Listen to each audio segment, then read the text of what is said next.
আসসালামু আলাইকুম রহমতুল্লাহি ওয়াবারাকাতুহ।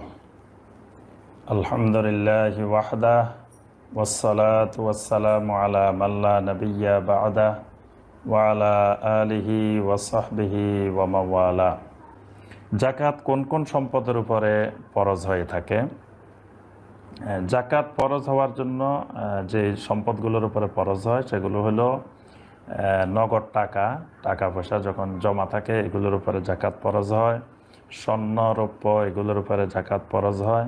ব্যবসা বাণিজ্যের যে সম্পদ সেই ব্যবসার মালের উপরে যাকাত ফরজ হয়। আর পশুর উপরে যেগুলো বিচরণশীল প্রাণী, গৃহপালিত পশু থাকে এগুলোর উপরে যাকাত ফরজ হয়। এবং ফসলের উপরেও যাকাত ফরজ হয়, যে ফসলগুলো সাথে সাথে ধ্বংস হয় না, যেগুলো মোটামুটি কিছুদিন থাকে, যেগুলো জমা করে রাখা যায়, এরকম ফসলের উপরেও যাকাত ফরজ হয়ে থাকে। আর এর একটি নিসাব রয়েছে, যে যাকাতের প্রত্যেকটা সম্পদেরই নিসাব রয়েছে। তো স্বর্ণের ব্যাপারে নিসাব হলো কমপক্ষে 7.5 ভরি স্বর্ণের মালিক হওয়া। আর রৌপ্যের ব্যাপারে হলো 52.5 তোলা রৌপ্যের মালিক হওয়া।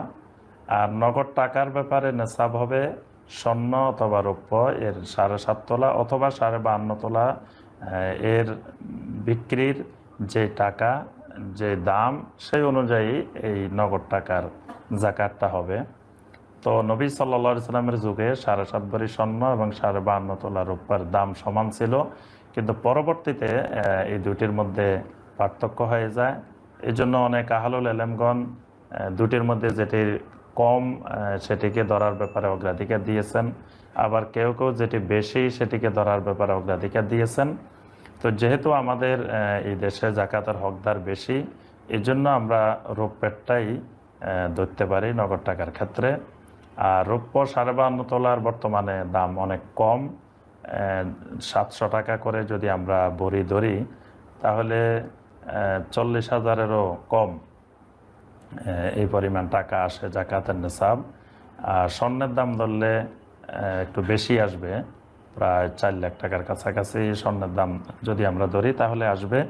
তো আমরা সর্বনিম্নটা, অর্থাৎ যেটা নিচে সেটা ধরেই আমরা যাকাত আদায় করার চেষ্টা করব ইনশাআল্লাহ।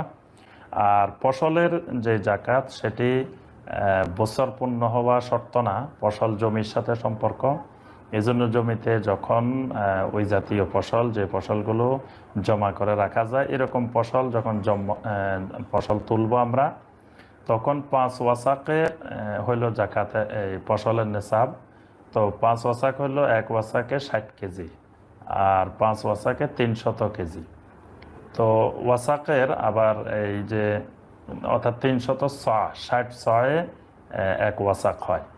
তো 5 ওয়াসাকে 300, কিন্তু 6-এর পরিমাপটা নিয়ে আহলুল ইলমদের মধ্যে একতলাফ থাকার কারণে ফসলের যে নিসাব এটি নিয়ে একতলাফ রয়েছে। যারা ধরেছেন 2 কেজি 40 গ্রাম, যেটি মোহাম্মদ বিন সালেহ আল উসাইমিন রাহমাহুল্লাহ যে মতটি দিয়েছেন, যে তিনি অনেক প্রাচীন আমলের একটি সংগ্রহ করেছেন মদিনা থেকে, এবং সেটি ভালো মানের গম রাখলে সেটিতে 2 কেজি 40 গ্রাম হয়। তো সেই হিসাবে যদি আমরা ধরি তাহলে 15 মণ 12 কেজি মতো হয় নিসাব। আবার কোনো আহলুল ইলমেরা 6-এর পরিমাপ আর একটু বেশি ধরেছেন, তাদের মতে 17 মণ, আবার কারো কারো মতে এটি 25 মণও হয়।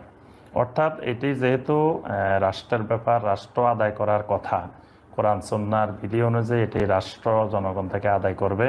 তো রাষ্ট্র এটা ওলামায়ে কেরামদের সাথে পরামর্শ করে সিদ্ধান্ত নেবেন যে 6-এর পরিমাণ কোনটা ধরে তারা এই ফসলের যাকাত আদায় করবেন।